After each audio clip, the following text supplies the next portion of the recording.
दोस्तों जनरली ये चीज़ देखी गई है कि जब भी आपके पास कुछ अमाउंट इकट्ठा होता है आप बैंक जाते हो और बैंक में जा करके एफडी कर करके आ जाते हैं और ये सिंपल सब लोग करते हैं। हर महीने कुछ हिस्सा बचाते हैं और सेफ्टी के लिहाज से वो बैंक में एफडी कर देते हैं या किसी और जगह पे जा करके वो एक फिक्स डिपॉजिट वहाँ पे बना देते हैं। और आरडी की तरफ उन लोगों का बहुत कम ध्यान जाता है और आरडी में काफ़ी कम इंटरेस्ट लोगों का रहता है। तो सबसे पहले आज हम बात करेंगे कि आखिरकार इन दोनों में फ़र्क क्या है एफडी और क्या है आरडी। एफडी एक सिंपल सी चीज़ है कि आप कुछ अमाउंट बैंक के अंदर डालते हैं। फॉर एग्जांपल आपने 10,000 रुपये बैंक में डाले और बैंक ने आपको 6% का या 5% का जो भी चल रहा है उस वक्त का 1 साल का इंटरेस्ट वो दे दिया। ये आप पे डिपेंड करता है कि आप उसको 6 महीने के लिए डालते हैं, 2 महीने के लिए डालते हैं या 2 साल के लिए डालते हैं। वो आप पे डिपेंड करता है। टोटली आपके पास यहाँ पे फ्लेक्सिबिलिटी है। सेम कंसेप्ट आरडी के साथ है। बस आरडी में चक्कर ये है कि आपको जो अमाउंट आपने फिक्स किया है, जैसे मैं आज 10,000 या 5,000 हर महीने का सेव कर रहा हूँ, तो 5,000 की मैं हर महीने एक एक साल की मैं आरडी करता जा रहा हूँ। ये बहुत से लोग करते हैं। आरडी में सिंपली ये है कि आपके 5,000 की अगर आपने आरडी करी 1 साल की, तो हर महीने के 5,000 रुपये बैंक ऑटोमेटिकली आपके अकाउंट से डिडक्ट कर लेगा। तो वो तो हुई आरडी। दूसरा, कई लोग जो करते हैं वो आरडी में न जा करके वो 5,000 रुपये इस महीने बचाए, 5,000 की 1 साल की एफडी कर दी। अगले महीने फिर 5,000 बचाए तो फिर 1 साल की एफडी कर दी।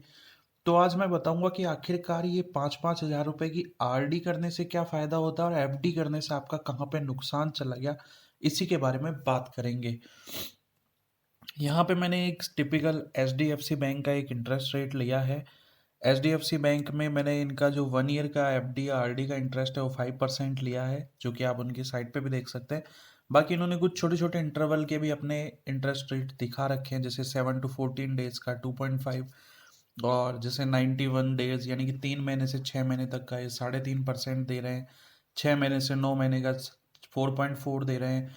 9 महीने से 12 महीने का इनका शायद 4.9 के अप्रॉक्स अभी चल रहा है। तो ये कुछ फिगर मैंने यहाँ पे उठाए हैं, जिसका सिंपल मीनिंग ये है कि अगर मैं 6 महीने की एफडी करता हूँ वहाँ पे H D F C bank में, तो मुझे जो अमाउंट है उस पर 3.5% का एनुअल इंटरेस्ट मिल करके आएगा। वहीं अगर मैं 9 महीने की कर देता हूँ तो वो 4.4% हो जाता है। वहीं अगर मैं 1 साल की करता हूँ तो वो 5% मिलता है। यहाँ पे आरडी और एफडी का इंटरेस्ट रेट सेम है। वो जनरली सब बैंकों में सेम होता है, सबकी सेम रहती है। 1 साल की अगर मैं बात करूँ तो 1 साल का जैसे आरडी का इंटरेस्ट रेट भी 5% है और एफडी का भी 5% है। यानी कि अगर मैं 1,000 रुपये आज जमा कराता हूँ तो एफडी 1,000 की एफडी करूँगा तो भी मेरे को 5% का इंटरेस्ट मिलेगा, लेकिन 1,000 की आरडी करूँगा तो भी 5% का मिलेगा, बशर्ते आरडी में मुझे हर महीने 1,000 का पेमेंट करना है 12 महीने तक। तो ये रहता है एफडी और ये है आरडी का एक इंटरेस्ट रेट का कंसेप्ट। अब जो मोटी बात आती है, हम जिस मैटर पे बात कर रहे हैं वो है एकदम सिंपल। कोई कैलकुलेशन हम नहीं करेंगे, एक जनरल जानकारी आप तक पहुंचाने की कोशिश मैं करूंगा। होता क्या है कि आप लोग क्या करते हैं, फॉर एग्जाम्पल 10,000 रुपये मेरे पास है और मैंने 10,000 की 1 साल की 6%, एक मैंने रफली फिगर लिया है, 6% की मैंने एक यहाँ पे एफडी कर दी। 6% की 10,000 रुपये के हिसाब से मैंने 1 साल की एक एफडी करके रख दी।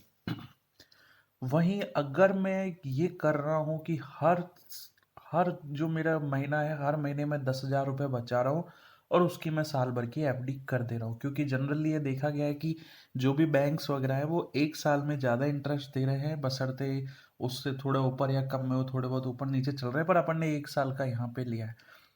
वहीं अगर मैंने जो है 1 साल की 10,000 रुपये की आरडी करी, मैंने मेरा एग्जाम्पल एक बार फिर मैं बता दूं आपको, कोई कैलकुलेशन नहीं करेंगे कि मेरे पास 10,000 रुपये है, मैं हर महीने 10,000 रुपये बचाता हूँ और हर महीने 10,000 रुपये की 1 साल की मैं वहाँ पे एफडी कर देता हूँ। तो यहाँ पे आपको क्या नुकसान हो रहा है वो मैं बता रहा हूँ। अब जो मैंने मान लीजिए 10,000 रुपये की एक तो एफडी करी 1 साल की, दूसरी मैंने करी 10,000 रुपये की आरडी। तो 10,000 रुपये की आरडी की पहले महीने की जो किस्त मैंने डाली, 10,000 रुपये जो बैंक ने मेरे अकाउंट से डिडक्ट करे, वो कितने महीने तक बैंक के पास रहेंगे? टोटल जिस दिन डिडक्ट हो गया उसके बाद से 12 महीने तक बैंक अपने पास उसको रखेगा। यानी कि उस इन्वेस्टमेंट का जो लॉक पीरियड है, या ये कहेगी उस इंस्टॉलमेंट कितने टाइम तक बैंक के पास रहेगी, वो रहेगी 12 महीने तक। और इस 12 महीने में मुझे 6% का इंटरेस्ट मिलेगा, जो कि मुझे एफडी में भी मिल रहा है। यहाँ तक तो ठीक है, ये कंसेप्ट बिल्कुल आसान है। अब जो बढ़िया चीज़ है निकल के आती है, वो आती है इसके अगले इंस्टॉलमेंट।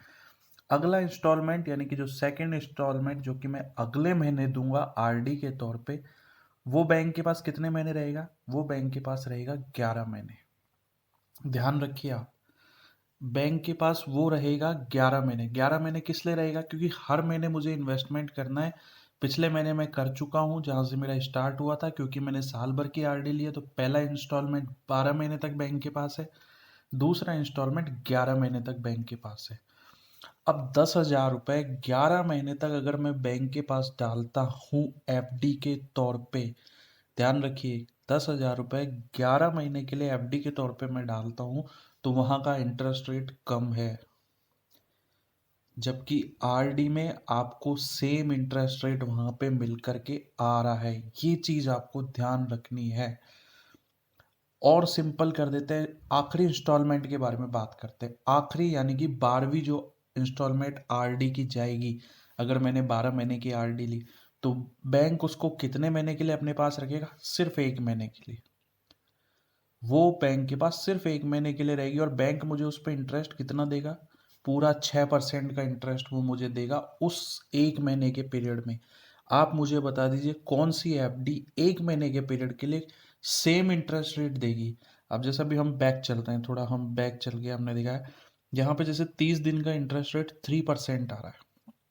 तो अगर मैंने 10,000 की 1 महीने की सिर्फ और सिर्फ एफडी करी, तो मुझे 3% इंटरेस्ट मिलेगा। लेकिन उसी 10,000 की मैंने आरडी जो मेरी चली आ रही है और उसका वो आखिरी किस्त है, तो उस पर मुझे 1 साल वाला इंटरेस्ट रेट यहाँ पे निकल के आएगा। जो चीज़ आपकी जो वैल्यूएशन है, जो आपका बेनिफिट है, उसको ऊपर करके दिखाती है। तो आपको ये ध्यान रखना है कि अगर आप सेविंग करते जा रहे हो, तो आपको एक पर्टिकुलर अमाउंट आरडी के तौर पे चलना यहाँ पे बहुत ज़रूरी है। इससे क्या होता है कि आपके एक स्मॉल पीरियड में भी आपका एक जो है इंटरेस्ट रेट हाई मिलने लग जाता है, जो कि बैंक आपको एफडी में प्रोवाइड नहीं कर रहा है।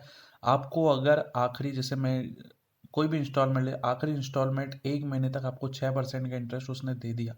अगर आपको 6% उस टाइम एफडी के तौर पे चाहिए था, तो आपको उसको 6% एनुअल इंटरेस्ट लेने के लिए उसको पूरे साल रखना पड़ता। तो यहाँ पे आपके लिए एक सिंपल सी चीज़ है, मैंने कोई कैलकुलेशन नहीं करी है, कोई बताया नहीं कि कहाँ कितना फर्क पड़ेगा।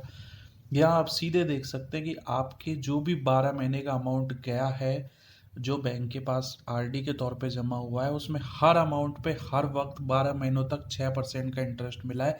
चाहे अमाउंट आपने 2 महीने पहले डाल गया, 3 महीने पहले, 4 महीने पहले, जो कैसे भी चलता जा रहा है। लेकिन वहीं अगर मैंने एफडी करी, तो उस इंटरेस्ट रेट के लिए मुझे हर अमाउंट को 12 महीने तक बैंक के पास रखना पड़ेगा, तभी मुझे लगेगा। अगर मैंने कम टाइम के लिए रखा, तो मेरी इंटरेस्ट रेट कम हो जाएगी। तो यहाँ पे आपके लिए आरडी बहुत बेनिफिशियरी है। लेकिन एफडी और आरडी में इस फर्क में एक रिस्क बहुत है। रिस्क है आपके इन्वेस्टमेंट का।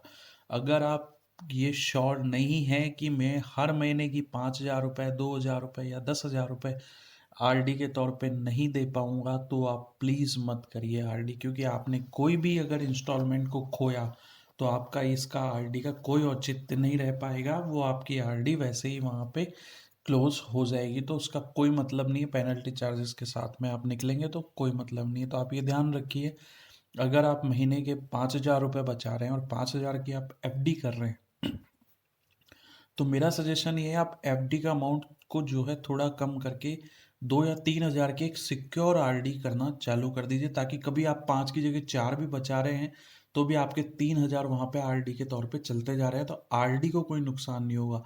एफडी में ये है, एफडी को आपकी जो आरडी की 12 किस्तें जो गई है, वो 12 की 12 में से अगर एक भी कहीं पे दिक्कत आई, तो वहाँ पे वो क्लोज हो जाएगी। वो 12 की 12 किस्तें एक तरीके से मैं कहूँगा लॉक हो गई पूरे साल के लिए। वहीं आरडी में अगर आपने 12 किस्तें डाली, या कहीं कि 12 आपने एफडी यहाँ पे कराई है हर महीने की, तो आपको जब पैसे की जरूरत पड़ेगी, आप किसी एक को तोड़ सकते हैं। तो बाकी 11 सेफ है। लेकिन आरडी को आपको तोड़ने की कोशिश करेंगे, तो पूरी की पूरी टूटेगी। तो यहाँ पे आरडी में फ़ायदा बहुत अच्छा है, बहुत अच्छे लेवल तक आप इसमें अर्निंग कर सकते हैं। बट रिस्क इसमें सिर्फ इतनी है, आपके पैसे की।